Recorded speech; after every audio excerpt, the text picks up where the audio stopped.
And we're really worried. We enjoy Oglet Shore. We go down to the shore with the dogs and we look at the bird life, all the wildlife down there, and we need access to it. And the air pollution in Speke has been getting progressively worse with more and more cars and more people going to the airport. Trying to put a new road in here and to take up access to the shore is disgraceful, because not only is it going to damage the environment, it's going to damage the people in Speke, because we're not going to be able to exercise. It's all about being healthy nowadays. And this is just going to do the worst thing possible. Peel Holdings don't care about the people of Speke. They never have. They don't care about the environment. They never have. And I doubt they ever will. Oh, well, it's unbelievable. Asthma's on the increase. We know that. When I had asthma in school in the 1960s and 70s, I was the only child that had asthma. Now, half of my grandchildren's school has got asthma. And this is because of pollution. It's not because we're biologically different. It's because the environment is different. And it's because of the amount of cars and pollution that's in Speke. We've got nowhere else to go in Speke. There's a river one side of us and there's houses the other side of us. We're trapped here. And now the air is being trapped here because of the hydrodynamics on the river. The air is much faster here, but even that doesn't clean the air. So it's a real worry now.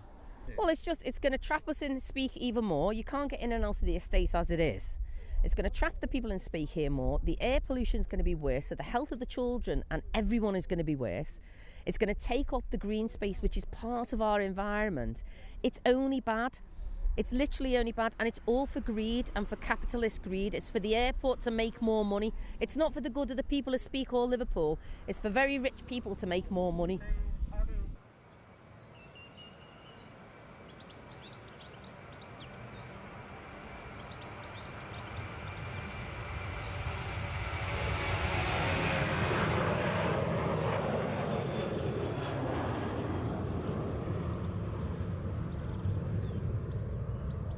Well, apart from the ones which are protected, like there's bats, there's barn owls and the small owls in the farm buildings that we came past. It's one of the few areas you can see skylarks flying above you. There's quite rare partridges which live in the fields, and farmland birds are on the endangered list, the red list for the RSPB. They're the most endangered group of birds of all the country. But it's an internationally important area for seabirds. It's called a Ramsar site, which is not just important for this country, it's important for the rest of the world. It's a site of special scientific interest, and it's a special protection area. And I don't know how many of those birds are going to hang around when the airport develops virtually on their breeding grounds and the nesting grounds. They'll be frightened away by the construction, let alone jumbo jets flying in and out. Larger and many more jumbo jets and cargo planes, which is what the airport planned to do.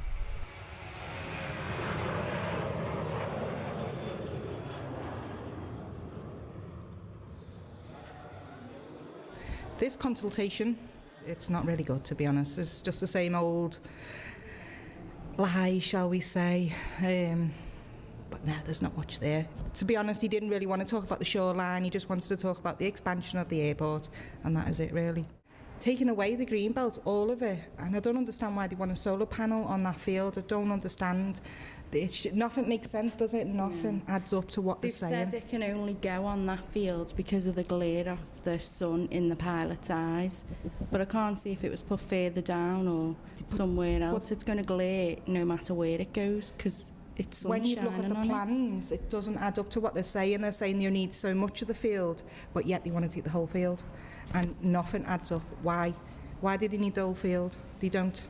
And they're saying something about a safety area. I just don't understand it all, and there's something not right about it, but they're taking our green space away, and we need it for our kids and our mental health, don't we? Mm-hmm.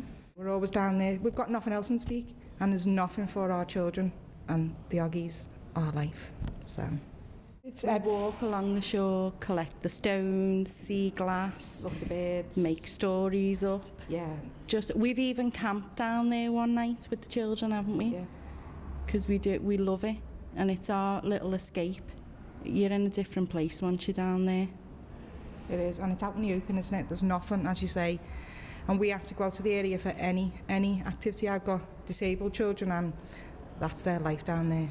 He's a different child once he's down there, and he needs that space. He doesn't want to be choked by fumes.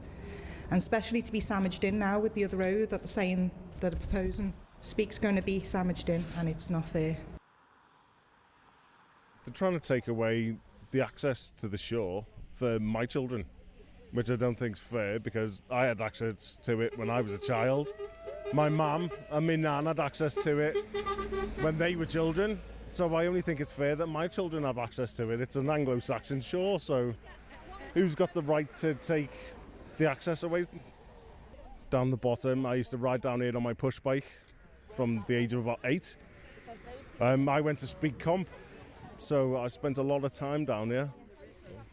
Dinner times that I wasn't meant to spend down here, I spent a lot of time on the shore, and it's got a lot of fond memories. It takes away the ability to educate the youngsters about how old our shoreline is on Oglet Shore, because Oglet Shore is an Anglo-Saxon name, and Speke, as I'm sure a lot of you are aware, is an old Saxon name for the forest. So it's been around for an awfully long time, so who are we to take it away from future generations?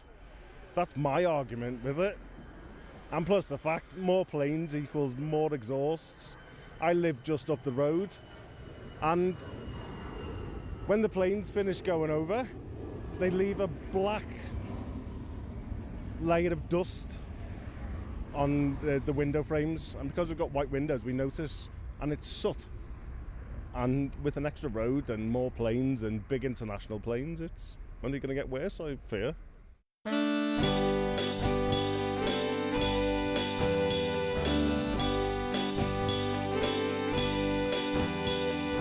Running through the evergreen on the edge of Liverpool, we took jam butties, limo too, and that became our staple fuel.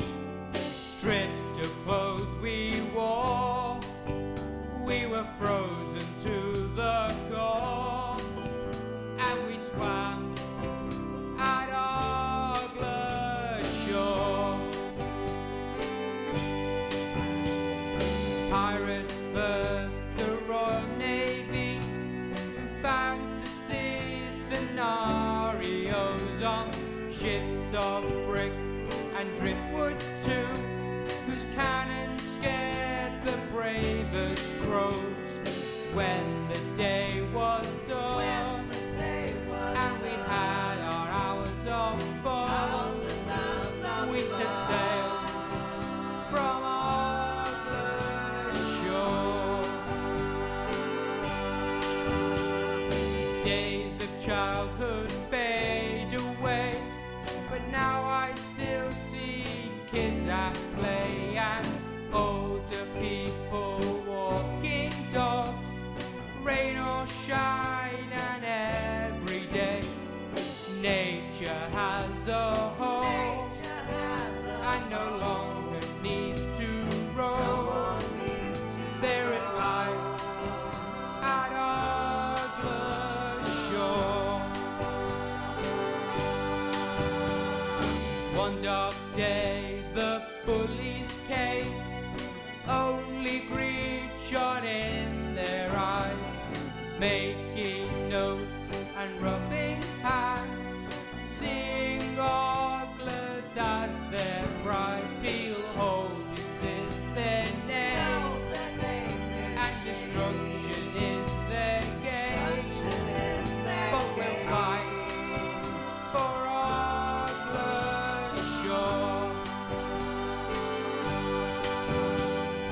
Friends of Oglet standing firm, look the bullies in the eye. McCartney shore beneath our feet, above us only lead and sky. Eat your greedy fat cat cake till you get a belly